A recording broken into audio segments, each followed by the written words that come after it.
Bonjour à tous et bienvenue dans ma formation de Python.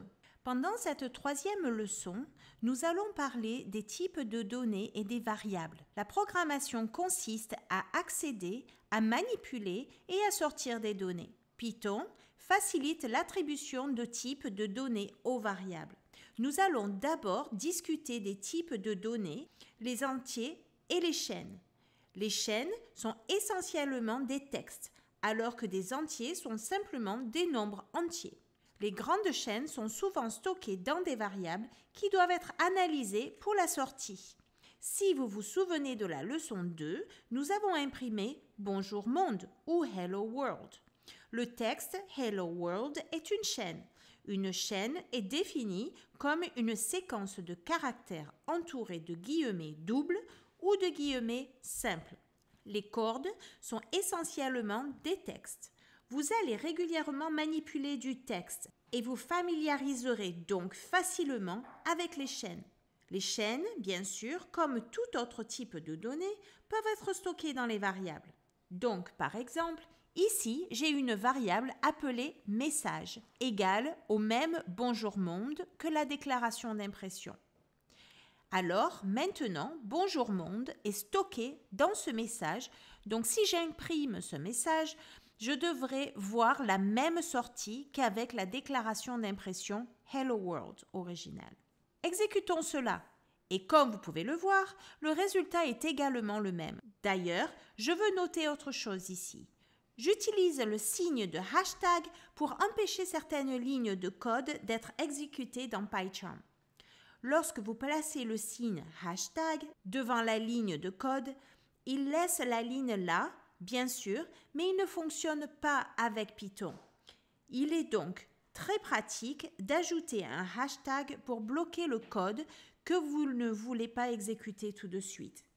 Il est également extrêmement bénéfique de commenter votre code et laisser les autres savoir exactement ce que vous faisiez. Le hashtag est donc facile à tracer par d'autres codeurs et par vous-même. Nous pouvons également changer les attributs d'une variable. Ainsi, par exemple, nous avons « Bonjour le monde ». Si nous voulons imprimer le message en majuscule, nous avons besoin d'un point et ces fonctions sont toutes construites en Python. Nous pouvons taper en majuscule et cela changera le texte dans la chaîne tout entière comme nous le voyons ici. Je vous encourage à parcourir la liste des attributs que vous pouvez modifier dans n'importe quelle variable si vous tapez simplement le point après la variable.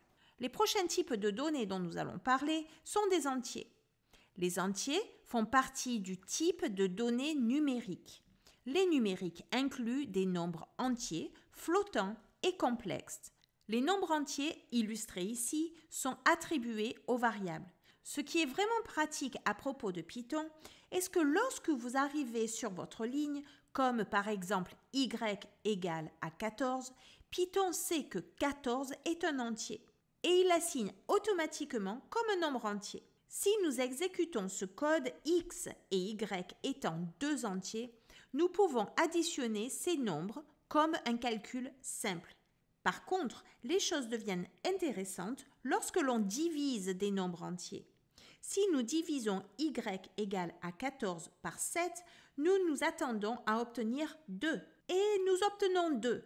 Mais 2 est écrit 2, 0. Il est donc important de savoir que lorsque vous divisez deux nombres entiers sur Python, vous allez obtenir une décimale ou un flotteur dans la réponse.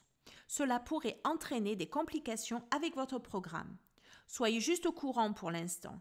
Il existe de nombreuses façons de contourner le problème. La façon la plus simple consiste à convertir vos réponses en un nombre entier.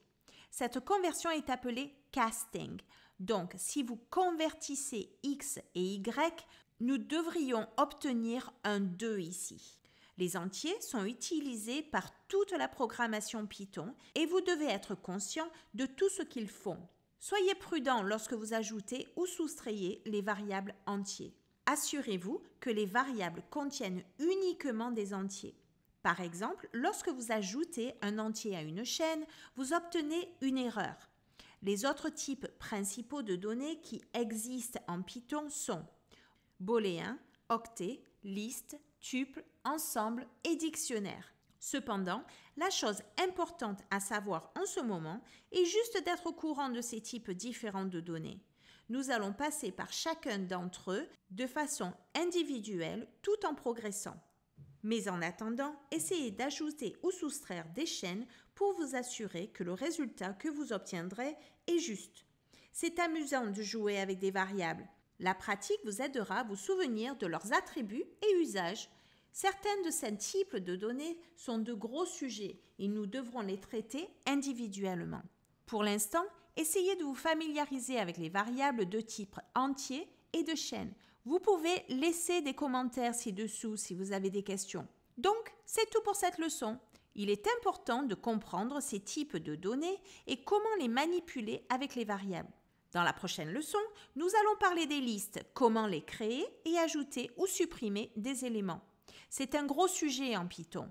À très bientôt, j'espère, pour ma 4e leçon. Au revoir.